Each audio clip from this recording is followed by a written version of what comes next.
ከቁርአን ምንነት አንፃር በፍቅሩ ወድቀናል ብሎ ባፍ መናገር ትንሽ የሚከብድ ነገር አለው በያስባለሁ በግሌ ነገር ግን ሁሉ ጊዜ ከቁርአን ጋር ባለን ተስስር ግን ወደ ፍቅር የሚጣራ መጽሐፍ በቃ በፍቅር መንገድ ውስጥ ይዞን ይሄዳል እኛ ግን አፍቃሪው ነን በፍቅሩ ወድቀናል ብለን ለመናገር ግን ከባባድ ሚዛኖችን የሚያሳልፍ ስለሆነ እሱም ባንደፍረው መልካም ነው ግን በጉዞ ሂደት ውስጥ ግን ፍቅርን ያጣጣመን ነው ባረከላሁ ፊክ ይሄን ማንሳት የፈለኩት ቀደም ወንድም ሁሴን ሲገልጽ እንደነበረው ጉዳይ ቁርአን ነው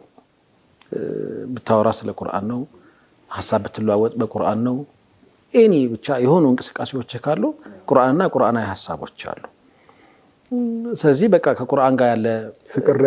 ነው ኦኬ በፍቅር መውደቅ ጋር ገና መያዝ ስለሚቀድም ከዛ በኋላ መውደቁ ጋር እንመጣለን ተይዛል ብለን እንወድቀሻል እሺ በዋናነት ዛሬ እንግዳችን እንድንሆን ያደረግነው ሁሌ ምሽት ላይ በጣም ውብ የሆኑ ሐሳቦችን እየሰጠህን ያለው የዘንድሮ